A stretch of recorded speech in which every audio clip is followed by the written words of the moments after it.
A wagon stood sunk to its axle in black mud on Clark Street, and the horse in the traces had given up pulling. The mud was not a puddle in the road. It was the road, a soft gray paste that ran wall to wall between the storefronts and swallowed a boot to the ankle and a cartwheel to the hub. Men laid planks down to cross it, and within a week the plank sank too. When it rained, the water had nowhere to run because there was nowhere lower for it to reach. The young city sat almost exactly level with the lake beside it, and every storm simply stayed where it fell. That standing water was not only filthy, it was lethal. In the summer of 1854, a cholera outbreak moved through the streets and killed close to one resident in every 20. The problem was drainage, and drainage here was very nearly impossible because there was no machine anywhere in the world that could do what the ground actually required, which was to lift a city up off the mud without knocking it down first. The real trap was a subtle one. To drain a city by gravity, you need to fall. Water has to run downhill to a sewer, and the sewer has to run downhill to an outfall. Chicago had no downhill. It lay flat on the same level as Lake Michigan, so a pipe buried beneath the streets would sit in saturated ground with nowhere to send what it carried. There were only two ways out: dig the city down or lift it up. And lifting it meant doing the impossible thing in the most inconvenient way conceivable, raising hundreds of occupied brick and stone buildings several feet into the air while the shops inside them stayed open, while the hotels stayed full, while traffic kept moving in the streets around them, while the ground underneath stayed as soft as the mud that had started the whole crisis. Almost everyone gets the next part wrong. The hard part was never the weight. A single iron screw turned by one man can lift many tons, and that was well understood by the 1850s. The problem was evenness. A brick wall does not bend. Lift it faster at one end than the other by even a fraction of an inch, and it does not lean. It tears. This is the story of how a city decided to rise up out of its own swamp rather than surrender to it. It is the story of the engineers who chose to raise the ground itself and drag every building up to meet it. It is the story of the men under the buildings, in the dark and the wet, turning iron screws a quarter turn at a time on a signal. And it starts with the answers that failed first. The city had already tried the cheap one. For years, the response to the mud had been to lay wooden planks over it. Board roads floated on top of the swamp. The planks held for a season, then rotted from below and sank into the paste, and they did nothing about the water beneath them. Every time a roadway was built up, the buildings along it were left in a trough below the new surface, their doorways sinking year by year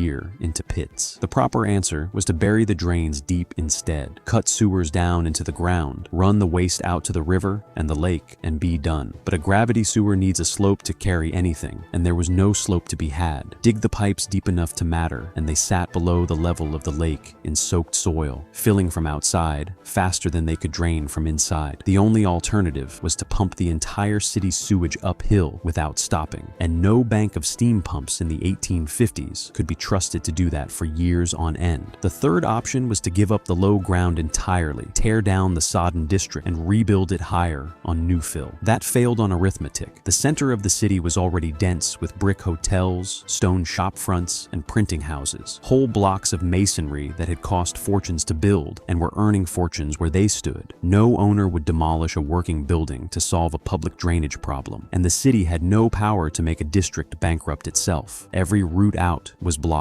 You could not drain the ground where it lay. You could not dig beneath it, and you could not afford to knock the city down and start again, which left one direction nobody had taken seriously, the one that sounded absurd until you did the sum. If the buildings could not come down to meet a new grade, then the grade would have to come up to meet the buildings, and the buildings would have to be lifted the rest of the way by hand. The plan came from an engineer named Ellis Chesbrough, brought in from the Boston Water Works, who was asked to design a sewer system and instead redesigned the surface of the city. His idea was to stop fighting the flat ground and simply build a new ground on top of the old one, lay the sewer pipes along the existing streets, then bury them under several feet of earth and gravel, raising the whole roadway to a new and higher grade so that the drains ran inside the new embankment, where at last they had the fall to carry water away. The Common Council adopted the scheme in the middle of the 1850s. The streets were to go up by anything from 4 feet to more than 14. men, and the buildings would have to follow them. And here, the problem folded over into its own solution. The thing that had made Chicago impossible to drain was the soft, waterlogged soil it stood on. That same soft soil was the only reason a standing masonry building could be lifted at all. A gang of men could dig by hand straight into that yielding earth beneath a foundation, cut a low tunnel under a live building without it caving on them, and set iron screws directly under its load-bearing walls. Had Chicago been founded on rock, no one could have mined beneath an occupied hotel to place the lifting gear. The very ground that was killing the city was the thing that made it livable, and a contractor who had learned the trade in Boston was about to prove it under a 4-story building at the corner of Randolph and Dearborn. In January of 1858, that contractor, James Brown, took on the first masonry building in the city to be raised this way. It was 4 stories of brick, 70 feet long, 750 tons of standing weight. He lifted it 6 feet and 2 inches into the air, and the record notes only that it went up without the slightest injury to the building. He did it on 200 iron screws,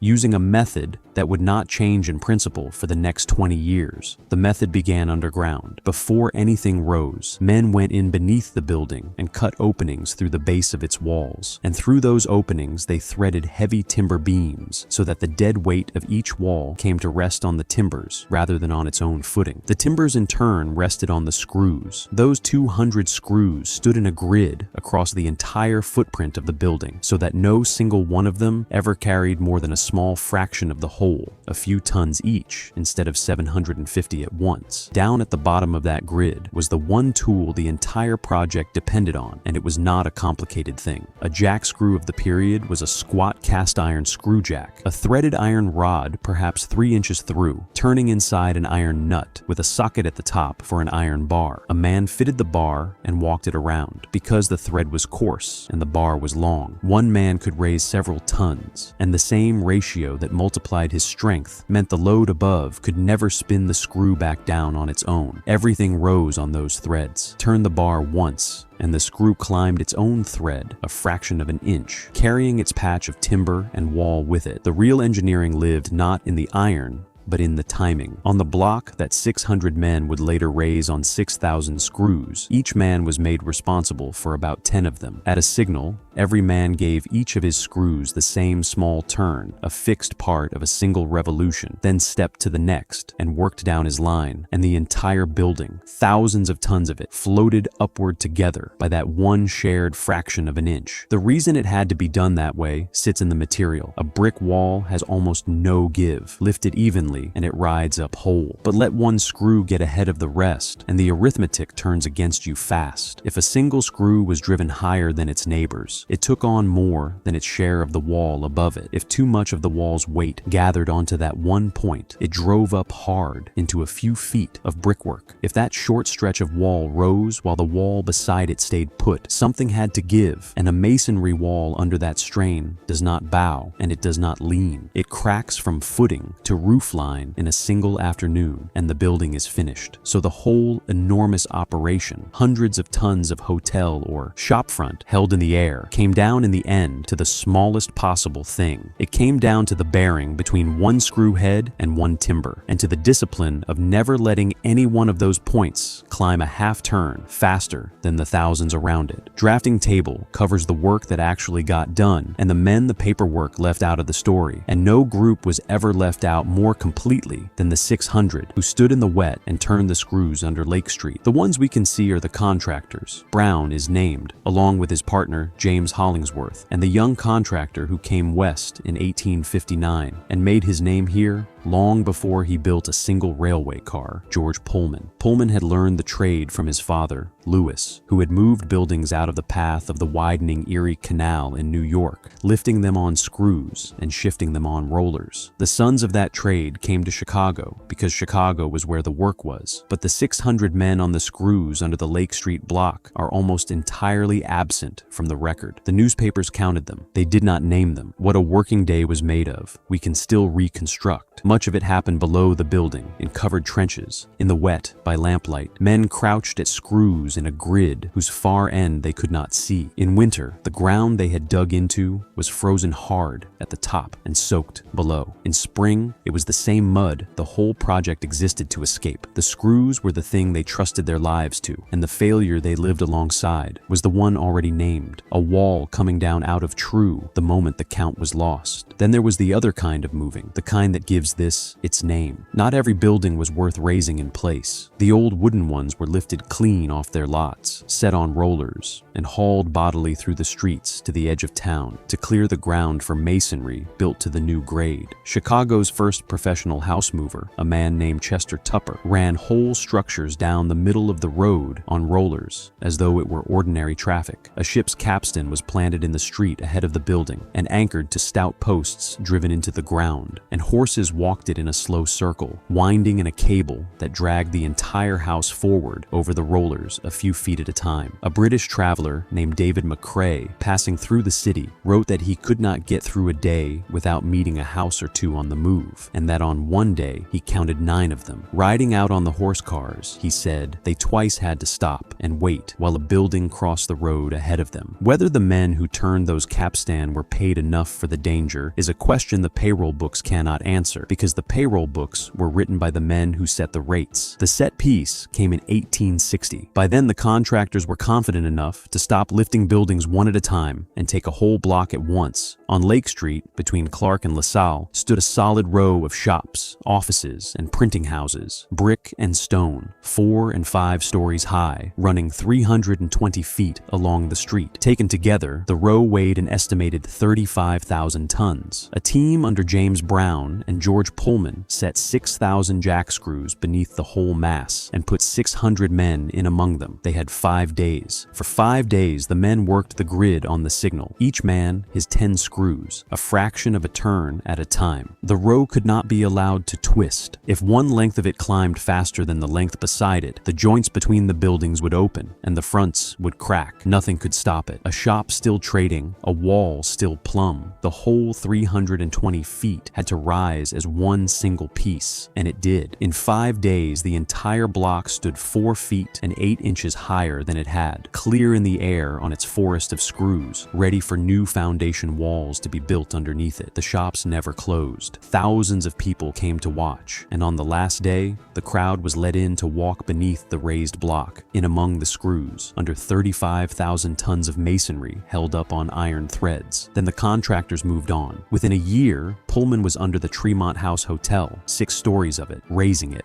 6 feet, while a United States senator slept in an upstairs room and never felt it. The men who had turned the screws on Lake Street were already under the next building. In the end, the hand screws gave way, not to any failure, but to something faster. Even during the raising, some buildings were going up on hydraulic jacks driven by steam, which could lift in hours what a field of hand screws lifted in days, and it was the powered jack that the trade carried forward. Once the grade was up and the sewers ran, the raising simply ended, and within a generation, the whole episode had slipped out of ordinary memory. But the principle underneath it never left. The rule that a rigid thing must be lifted at every point at once, at exactly the same rate, or it will tear itself apart, is the same rule that governs how a building is moved or a bridge deck is jacked into place today. The only real difference is that the called signal and the 600 men have been replaced by a computer opening and closing hydraulic valves, holding every lifting point level to a fraction of a millimeter. It is the idea of Brown's crews enforced by ear, now done by machine. Walk through the older streets of the city today, and you are walking on the answer. The ground under your feet is not ground. It is fill, several feet of it, carted in and packed down over those drains a century and a half ago. Step inside certain old buildings, and the room that was once the ground floor is now a basement, its windows looking out at the underside of the sidewalk, because the street came up and the building above that particular doorway never quite followed. You are standing on a made surface, and it was made by hand. When people picture a young American city hauling itself up out of nothing by sheer nerve, this is the image image they reach for, a whole town lifting itself out of the swamp. But the reason it worked was not nerve. It was one engineer's decision to raise the ground rather than dig into it, and the plain mechanical fact that a screw thread turns a weak man into a strong one. The engineers who ran it are on the record. The 600 who stood in the wet and turned the iron a quarter turn at a time are not, and the work their hands did deserves to be remembered alongside the names that are. They did not lift Chicago with power, and they did not lift it with strength. They lifted it by holding 35,000 tons of brick perfectly, patiently level, thousands of hands moving as one.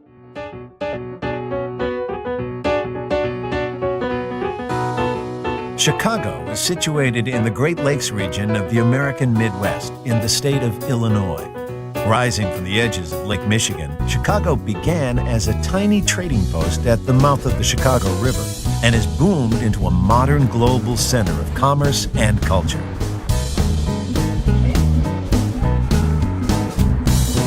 The Windy City has always been driven by an unshakable optimism and can-do attitude. The Great Chicago Fire of 1871, which destroyed half the city, was seized upon as an opportunity for the metropolis to reinvent itself. What followed was the biggest building boom in U.S. history and a skyline that is almost beyond beautiful. Start your visit in the Loop, the central business district encircled by the L, Chicago's elevated train line. The streets within the Loop are a showcase of architecture, from the world's first high-rises to the cloud-piercing towers of today.